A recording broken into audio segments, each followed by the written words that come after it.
지금 열심히 저축하고 계신 분들, 자녀 의대 보내려고 준비하고 계신 분들, 한 번쯤 들어보셔야 할 이야기가 있습니다. 일론 머스크가 최근 인터뷰에서 한 말입니다. 저축은 의미 없어진다. 의대 갈 필요 없다. 로봇이 세계 최고 외과 의사보다 수술을 더 잘하게 된다. 허풍처럼 들리죠? 근데 이 사람이 전기차 안 된다고 할 때 테슬라 만들었고, 로켓 재활용 불가능하다고 할 때 해낸 사람이거든요. 그 입에서 나온 말입니다. 오늘은 머스크가 그리는 미래가 정확히 뭔지, 어떤 직업이 사라지고 어떤 직업이 살아남는지, 그리고 그게 우리 삶을 어떻게 바꿔놓을지 하나씩 뜯어보겠습니다. 발언의 출발점부터 짚어보죠. 최근 인터뷰에서 이런 말이 나왔습니다. 2030년이면 AI가 전 인류의 지능을 합친 것보다 더 뛰어나게 될 거라고 확신한다고요. 전 인류입니다. 지금 지구에 살고 있는 80억 명 전부를 말하는 거예요. 노벨상 수상자들, 세계 최고의 의사들, 변호사들, 과학자들, 이 사람들 머리를 전부 합쳐놓은 것보다 AI 하나가 더 똑똑해진다는 겁니다. 4년밖에 안 남았어요. 그래서 이게 왜 중요한지 생각해 볼 필요가 있습니다. AI가 인류를 넘어서는 순간 세상의 모든 규칙이 바뀌기 때문이에요. 의사가 환자를 진단하는 것보다 AI가 더 정확해지고, 변호사가 법률 자문하는 것보다 AI가 더 잘하게 되고, 엔지니어가 설계하는 것보다 AI가 더 뛰어나게 됩니다. 그러면 자연스럽게 이런 질문이 떠오르죠. 인간은 뭘 하느냐? 바로 여기서 저축무용론이 나옵니다. 앞으로 10년에서 20년 사이에 은퇴 자금을 모으는 건 의미가 없어질 거라는 주장이에요. 쉽게 말하면 저축하지 말라는 겁니다. 노후 대비하지 말라는 거예요. 우리가 어릴 때부터 뭐라고 배웠는지 생각해 보세요. 열심히 일해서 돈 모으고 노후를 준비하라고 배웠잖아요. 국민연금 들고, 개인연금 들고, 적금 붓고, 그게 평생의 상식이었습니다. 근데 지금 세계 최고 부자가 그거 다 필요 없다고 말하고 있는 겁니다. 논리를 따라가 보면 이렇습니다. AI와 로봇이 모든 노동을 대신하게 되면 생산성이 폭발적으로 늘어납니다. 로봇이 공장을 돌리고 농사를 짓고 배송을 처리하면 생산 비용 자체가 바닥을 치게 돼요. 지금 100만 원짜리 물건이 10만 원이 되고 10만 원짜리가 1만 원이 되는 세상이 올 수 있다는 겁니다. 머스크는 이걸 풍요의 시대라고 표현했습니다. 말 그대로 물자가 넘쳐나는 시대예요. 그리고 이런 시대가 오면 정부가 국민들에게 돈을 나눠주게 된다고 합니다. 그냥 기본소득 수준이 아닙니다. 보편적 고소득이라는 표현이 나왔어요. 먹고 살 정도가 아니라 풍족하게 살 수 있을 만큼 지급한다는 개념이죠. 구조를 보면 이해가 됩니다. 로봇이 쉬지 않고 일해서 벌어들인 돈을 국민 전체가 나눠 갖는 거예요. 마치 석유 부국들이 국민들한테 오일머니를 나눠주는 것처럼요. 근데 그 규모가 비교가 안 되는 거죠. 여기서 더 나아간 이야기도 나왔습니다. 결국에는 돈이라는 개념 자체가 사라질 수도 있다는 거예요. 비유를 들어보면 물이 귀한 사막에서는 물이 돈이지만 물이 펑펑 쏟아지는 곳에서는 물의 값을 안 매기잖아요. 모든 물자가 넘쳐나면 굳이 돈으로 거래할 필요가 없어지는 겁니다. SF 영화에서나 보던 이야기 같죠? 여기까지는 먼 미래처럼 들릴 수 있어요. 하지만 다음 이야기는 훨씬 구체적이고 우리 현실과 더 가깝습니다. 어떤 직업이 먼저 사라지느냐는 겁니다. 답은 의외였어요. 화이트 칼라가 먼저 간다고요. 보통 사람들은 AI가 발전하면 공장 노동자나 단순 육체 노동 직종이 먼저 대체될 거라고 생각하잖아요. 블루 칼라 말입니다. 근데 정반대 주장이 나온 거예요. 왜 그런지 설명을 들어보면 납득이 됩니다. 비트가 원자보다 먼저라는 표현이 나왔어요. 비트는 디지털 정보를 말하고 원자는 물리적인 물질을 말합니다. AI는 기본적으로 디지털 세계에서 작동하잖아요. 컴퓨터 화면 안에서 정보를 처리하고 문서를 만들고 코드를 짜는 거예요. 이건 AI가 당장 잘할 수 있는 영역입니다. 반면에 현실에서 뭔가를 손으로 만지고 들어올리고 조립하는 건 훨씬 어려워요. 로봇팔이 커피잔 하나 집는 것도 아직은 쉽지 않거든요. 그래서 결론이 이렇게 나온 겁니다. 사무실이 먼저 무너지고 공장은 나중이라고요. 구체적인 예도 나왔습니다. 코딩하는 사람, AI가 번개처럼 대체한다고요. 프로그래머들이 먼저 위험하다는 겁니다. 아이러니하죠. AI를 만드는 사람들이 AI한테 가장 먼저 대체된다니요. 하지만 논리적으로 따져보면 맞는 말이에요. 코딩이라는 게 결국 디지털 정보를 다루는 일이니까요. 그 다음 차례는 회계사, 변호사, 금융분석가, 마케터, 번역가입니다. 전부 정보를 다루는 직종이에요. 컴퓨터 앞에 앉아서 문서 읽고 분석하고 보고서 쓰는 일들이죠. 여기서 충격적인 숫자가 하나 나왔습니다. 화이트 칼라 업무의 50%는 AI가 이미 대체할 수 있는 수준이래요. 지금 사무실에서 일하고 있는 사람들 2명 중 1명은 AI로 대체 가능하다는 뜻입니다. 그러면 반대로 안전한 직업은 뭘까요? 물리적인 일을 하는 직업은 훨씬 오래 살아남는다고 합니다. 배관공, 용접공, 전기기사, 요리사, 농부 이런 직업들이에요. 이유가 있습니다. 이 직업들은 현실 세계에서 손으로 뭔가를 만지고 조작해야 하거든요. 배관공이 좁은 천장 틈에 들어가서 파이프를 연결하는 거, 전기기사가 복잡하게 얽힌 전선을 정리하는 거, 이런 건 로봇이 따라 하기가 아직 어렵습니다. 현실 세계는 변수가 너무 많거든요. 집집마다 구조가 다르고 상황마다 다르고 예상 못한 문제가 계속 터져요. 아이러니하죠. 우리 사회에서 소위 말하는 고학력 전문직, 사무실에서 깔끔하게 일하는 사람들이 먼저 위험해지고 현장에서 땀 흘리며 일하는 사람들이 오히려 안전하다는 겁니다. 부모들이 자녀한테 보통 뭐라고 하는지 생각해 보세요. 공부 열심히 해서 좋은 대학 가고 사무실에서 편하게 일하는 직업 가지라고 하잖아요. 근데 그 조언이 10년 뒤에는 완전히 틀린 말이 될 수도 있다는 겁니다. 물론 영원히 안전한 건 아닙니다. 휴머노이드 로봇이 충분히 발전하면 결국 육체 노동도 대체된다고 해요. 다만 시간이 더 걸린다는 거죠. 화이트 칼라가 5년 안에 무너진다면 블루 칼라는 10년에서 15년 정도 여유가 있다는 이야기입니다. 잠깐 정리하고 넘어가겠습니다. 먼저 사라지는 직업은 코딩, 프로그래밍, 번역, 통역, 회계, 금융 분석, 법률 자문, 고객 상담, 콜센터, 데이터 입력, 일반 사무직입니다. 컴퓨터 앞에 앉아서 정보를 다루는 직업들이에요. 나중에 사라지는 직업은 공장 노동자, 물류 창고 직원, 배달, 운전입니다. 육체 노동이지만 패턴이 정해진 직업들이죠. 상대적으로 오래 살아남는 직업은 배관공, 전기기사, 용접공, 목수, 요리사, 농부, 간병인입니다. 현장에서 손으로 직접 뭔가를 하는 직업들이에요. 여기까지는 직업군 전체 이야기였습니다. 하지만 다음 발언은 특정 직업을 정조준하고 있어요. 3년 안에 테슬라의 옵티머스 로봇이 세계 최고의 외과 의사보다 수술을 더 잘하게 될 거라는 겁니다. 겨우 3년입니다. 여기서 끝이 아니에요. 덧붙여서 나온 말이 있거든요. 그때가 되면 지구상의 모든 외과 의사를 합친 것보다 더 많은 로봇 외과 의사가 있을 거라고요. 지금 외과 의사 되려면 뭘 해야 하는지 생각해 보세요. 의대 6년, 인턴 1년, 레지던트 4년, 최소 11년입니다. 거기에 전문의 따고 실력 쌓으려면 20년은 걸려요. 한 사람의 외과 의사가 탄생하는데 20년이 드는 겁니다. 로봇은 다릅니다. 공장에서 찍어내면 돼요. 한 대 만드는데 몇 달이면 충분합니다. 그리고 결정적인 차이가 있어요. 인간 의사는 자기가 경험한 것만 압니다. 100번 수술하면 100번의 경험이 쌓이는 거죠. 근데 로봇은 달라요. 한 로봇이 어려운 수술을 성공하면 그 노하우가 전 세계 모든 로봇에게 동시에 업로드됩니다. 인간 의사는 혼자 공부하는 학생이에요. 로봇 의사는 전 세계 모든 의사의 뇌가 연결된 집단 지성입니다. 한 명이 배우면 전체가 배우는 구조죠. 게다가 로봇은 손이 안 떨립니다. 피곤하지 않아요. 감정 기복이 없습니다. 새벽 3시에 응급수술해도 컨디션이 똑같아요. 인간이 이길 수가 없습니다. 여기서 한 발 더 나간 이야기가 있어요. 의대에 가는 것 자체가 무의미해질 수 있다는 겁니다. 우리나라에서 의대가 어떤 위치인지 생각해보면 충격적인 발언이에요. 최고의 엘리트 코스죠. 연봉도 높고 사회적 지위도 높고 안정적인 직업의 대명사잖아요. 수능 만점자들이 몰리는 곳입니다. 그 꿈이 10년 안에 흔들릴 수 있다는 거예요. 지금 초등학생 자녀를 둔 가정이 있다고 해볼게요. 이 아이가 열심히 공부해서 의대에 들어가는 게 10년 뒤입니다. 의대 졸업하고 전문의 되는 게 20년 뒤고요. 20년 뒤에 의사라는 직업이 지금과 같은 가치를 가지고 있을까요? 이 예측이 맞다면 그때쯤이면 로봇이 이미 의사를 대체하고 있을 겁니다.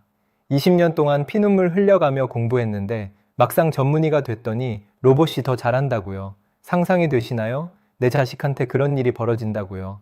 재밌는 건 머스크 자신도 이 문제로 고민하고 있다는 겁니다. 자녀가 여러 명이 있거든요. 최근 인터뷰에서 이런 말을 했어요. 자기 아이들한테 물어봤대요. AI가 너희 기술을 쓸모없게 만들 거라는 거 알지? 아이들이 뭐라고 했냐면요. 네, 알아요. 근데 그래도 대학은 가고 싶어요. 왜냐고 물었더니요. 친구들 사귀려고요. 세계 최고 부자의 자녀들입니다. 돈 걱정 없고 아빠가 최첨단 기술 회사를 여러 개 운영하고 있어요. 그런 아이들도 미래가 불안한 건 마찬가지라는 겁니다. AI 시대에 뭘 해야 할지 모르는 건 똑같다는 거죠. 그리고 대학의 가치가 바뀔 수 있다는 암시이기도 해요. 예전에는 지식을 배우러 대학에 갔잖아요. 근데 AI가 모든 지식을 다 알고 있으면 대학에서 뭘 배웁니까? 남는 건 사람 만나는 것 뿐인 거예요. 배움의 공간이 사교의 공간으로 바뀌는 거죠. 의사만의 문제가 아닙니다. 변호사, 회계사, 금융 전문가, 소위 말하는 고소득 전문직 전체가 같은 위협 앞에 놓여 있는 겁니다. 여기서 질문 하나가 떠오릅니다. 로봇이 다 해주면 인간은 뭘 하며 살아야 하느냐? 머스크의 답은 이랬습니다. 일은 선택사항이 될 거라고요. 일하고 싶으면 하고, 하기 싫으면 안 해도 되는 세상. 어차피 로봇이 다 해주니까요. 재밌는 비유가 나왔어요. 미래에는 일이 스포츠나 비디오 게임 같아질 거래요. 지금도 텃밭 가꾸는 사람들 있잖아요. 마트에서 채소 사면 되는데 굳이 직접 기르는 겁니다. 재밌으니까요. 미래에는 일도 그렇게 된다는 거예요. 먹고 살려고 하는 게 아니라 취미로 하는 거죠. 축구하는 것처럼요. 게임하는 것처럼요. 생존이 아니라 즐거움을 위해 일하는 시대가 온다는 겁니다. 유토피아 같죠? 근데 불편한 질문이 하나 던져졌습니다. 컴퓨터와 로봇이 모든 걸 인간보다 잘하게 되면 우리 삶에 의미가 있는 걸까? 내가 할 수 있는 모든 일을 로봇이 더 잘합니다. 그러면 나는 뭐 하러 존재하는 거죠? 덧붙여진 말이 있어요. 어쩌면 인간이 AI에게 의미를 부여하는 역할을 하게 될 수도 있다고요. AI가 아무리 똑똑해도 스스로 목표를 정하지는 못한다는 겁니다. 이걸 해라, 저걸 만들어라, 방향을 정해주는 건 인간의 몫이라는 거죠. AI는 도구고 그 도구를 어디에 쓸지 결정하는 건 여전히 인간이라는 이야기입니다. 철학적인 질문이죠. 정답은 아무도 모릅니다. 여기까지는 미래의 밝은 면이었습니다. 하지만 현실적인 문제가 남아 있어요. 그 과도기를 어떻게 넘기느냐는 겁니다. 로봇이 만들어내는 부를 누가 가져가느냐. 이게 핵심이에요. 농장 주인이 일꾼을 다 해고하고 기계로 대체했다고 해볼게요. 농장은 더 많은 수확을 올리는데 그 이익은 농장 주인 혼자 가져가는 겁니다. 해고된 일꾼들은 굶어 죽게 생긴 거죠. 로봇을 소유한 소수의 부자들이 부를 독점하면 나머지 사람들은 어떻게 되는 겁니까? 정부가 재분배를 해야 한다는 주장이 나왔습니다. 로봇이 벌어들인 돈을 세금으로 걷어서 국민들에게 나눠주는 거죠. 앞서 말한 보편적 고소득이 바로 이 맥락에서 나온 개념입니다. 근데 이게 말처럼 쉬운 게 아닙니다. 역사를 보면 기득권은 쉽게 양보하지 않거든요. 산업혁명 때도 기계가 일자리를 뺏는다고 노동자들이 기계를 부쉈잖아요. 레오다이트 운동입니다. 지금도 비슷한 저항이 벌어질 수 있어요. AI의 일자리를 뺏긴 사람들이 거리로 쏟아져 나오고 사회가 혼란에 빠지고 그 와중에 빅테크 기업들만 천문학적인 부를 쌓아가는 시나리오 충분히 가능합니다. 이런 전환기가 험난할 거라는 건 대부분 인정하는 부분이에요. 여기서 옵티머스 로봇 이야기를 안 할 수가 없습니다.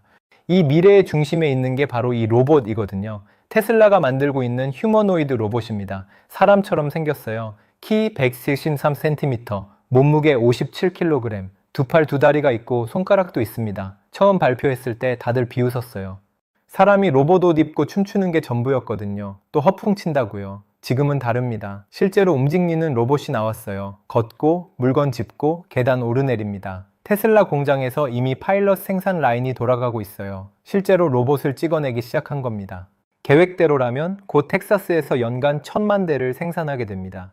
전 세계에서 1년에 팔리는 자동차가 약 8천만 대예요. 로봇을 자동차의 8분의 1 수준으로 찍어내겠다는 겁니다. 가격이 충격적입니다. 목표가 2만 달러에서 3만 달러래요. 우리 돈으로 2,700만 원에서 4천만 원 사이 중고차 가격이에요.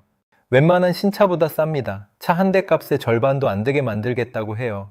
2,700만 원짜리 로봇이 잠도 안 자고 밥도 안 먹고 월급도 안 받습니다. 1년이면 본전 뽑고 그 다음부터는 공짜 노동력인 거예요. 기업 입장에서 계산기를 두드려 보면 답이 나옵니다. 그리고 숫자 하나가 더 나왔어요. 인간 한 명당 로봇 2대, 어쩌면 10대까지 될 수 있다고요. 지금 전 세계 인구가 80억 명입니다. 로봇이 인간의 2배면 160억 대, 10배면 800억 대예요. 800억 대의 로봇이 일하는 세상입니다. 로봇만 있는 게 아닙니다. 준비되고 있는 기술이 하나 더 있어요. AI가 모든 일을 대체하는 세상에서 인간이 뒤처지지 않으려면 뭐가 필요할까요? 뇌에 칩을 심는 겁니다. 뉴럴링크라는 회사가 있어요. 뇌에 초소형 칩을 심어서 컴퓨터와 연결하는 기술을 개발하고 있습니다. 이것도 머스크가 만든 회사예요. 이미 인간 임상이 시작됐습니다. 전신마비 환자한테 칩을 심었는데 이 사람이 생각만으로 컴퓨터 커서를 움직이고 게임을 할 수 있게 됐어요. 손가락 하나 까딱 못하는 사람입니다. 모가래로 전신이 마비된 사람이에요. 그 사람이 머릿속으로 생각만 해서 컴퓨터를 조작하는 겁니다. 영화에서나 보던 일이에요. 올해부터 대량 생산에 들어가고 수술 과정도 거의 완전 자동화된다고 합니다. 지금은 뇌수술이니까 몇 시간씩 걸리는데 이걸 라식처럼 30분이면 끝나는 수준으로 만들겠다는 거예요. 처음에는 마비 환자 치료용입니다. 하지만 기술이 발전하면 일반인도 쓸 수 있게 돼요. 생각만으로 스마트폰 조작하고 인터넷 검색하고 메시지 보내는 겁니다. 타이핑 필요 없이, 말할 필요 없이 그냥 생각하면 되는 거죠. 더 나아가면 AI와 뇌가 직접 연결됩니다. 모르는 게 있으면 검색할 필요 없이 AI한테 물어보고 답이 머릿속에 바로 떠오르는 거예요. 인간의 뇌와 AI가 합쳐지는 겁니다. 이게 인류가 AI에 뒤처지지 않는 유일한 방법이라는 주장이 있어요. AI가 아무리 똑똑해져도 우리가 AI와 연결되어 있으면 같이 똑똑해질 수 있다는 논리입니다. 여기까지는 기술 이야기였습니다. 이제 우리나라 이야기를 해볼게요. 한국의 저출산 문제, 머스크가 여러 차례 언급한 주제입니다. 최근 인터뷰에서도 또 나왔어요. 한국의 출산율은 인구를 유지하는 데 필요한 수준의 약 3분의 1밖에 안 된다고요. 대체 출산율이 2.1명입니다. 인구가 줄지 않으려면 여성 1명당 2.1명의 아이를 낳아야 한다는 뜻이죠. 한국은 0.7미명이에요. 세계 최저입니다. 계산을 해보면 이렇습니다. 이 추세가 계속되면 3세대 후에 한국 인구의 97%가 사라져요. 100명 중 97명이 없어진다는 겁니다. 지금 5천만 명인데 90년 뒤에 150만 명만 남는다는 계산이에요. 충격적인 예시도 나왔습니다. 한국에서는 이제 성인용 기저귀가 아기 기저귀보다 더 많이 팔린대요. 아기보다 노인이 더 많은 나라, 새로 태어나는 생명보다 떠나가는 생명이 더 많은 나라. 그게 지금 한국입니다. 그리고 섬뜩한 말이 덧붙여졌어요. 북한은 남한을 침략할 필요도 없다고요. 그냥 기다렸다가 걸어 들어오면 된다고요. 젊은이가 없으면 군대도 없어요. 경제도 안 돌아갑니다. 나라 자체가 유지가 안 되는 거예요. 그러면 여기서 이런 의문이 생길 수 있습니다. 앞서 말한 것처럼 로봇이 노동을 대신한다면 인구가 줄어도 경제는 돌아가지 않느냐고요. 어느 정도는 맞는 말이에요. 로봇이 농사 짓고 공장 돌리고 배달하고 수술하는 세상. 인간이 줄어도 생산은 유지될 수 있습니다. 하지만 그게 전부가 아닙니다. 사람이 없으면 사회 자체가 유지될 수 없어요. 문화가 계승되지 않습니다. 가족이라는 개념이 희미해져요. 나라라는 게 뭔지 의미가 흐려지는 겁니다. 로봇이 노동력을 대체할 수는 있어도 인간 자체를 대체할 수는 없다는 이야기입니다. 그래서 계속 경고가 나오는 거예요. 아이를 더 낳아라. 그렇지 않으면 문명이 사라진다고요. 지금까지 머스크가 그리는 미래를 쭉 살펴봤습니다. 여기서 중요한 건 이 예측들을 얼마나 믿어야 하느냐는 겁니다. 솔직히 말하면 머스크는 허풍이 좀 있어요. 일정을 낙관적으로 잡는 경향이 있거든요. 테슬라 완전 자율주행도 몇 년째 내년에 된다 하고 있잖아요. 로봇택시도 계속 미뤄지고 있고요. 그래서 시점을 그대로 믿으면 안 됩니다. 3년 안에 된다고 하면 5년에서 10년 걸릴 수 있어요. 하지만 방향은 맞습니다. AI는 점점 똑똑해지고 있어요. 로봇 기술은 빠르게 발전하고 있습니다. 일자리 구조는 이미 바뀌기 시작했어요. 이 변화가 유토피아를 가져올지 디스토피아를 가져올지는 아무도 모릅니다. 기술 자체는 중립이거든요. 칼이 요리에 쓰이면 좋은 거고 범죄에 쓰이면 나쁜 거잖아요. AI도 마찬가지입니다. 로봇이 만들어낸 부가 소수에게 집중되면 대다수는 더 가난해집니다. 반대로 그 부가 공정하게 분배되면 모두가 풍요로워질 수 있어요. 그 선택은 기술이 하는 게 아닙니다. 우리가 하는 겁니다. 지금 하고 있는 일이 10년 뒤에도 존재할지, 자녀에게 어떤 교육을 시켜야 할지, 저축은 계속해야 할지 정답은 없습니다. 하지만 오늘 던져진 질문은 남아있어요. 컴퓨터와 로봇이 모든 걸 인간보다 잘하게 되면 우리 삶에 의미가 있는 걸까요?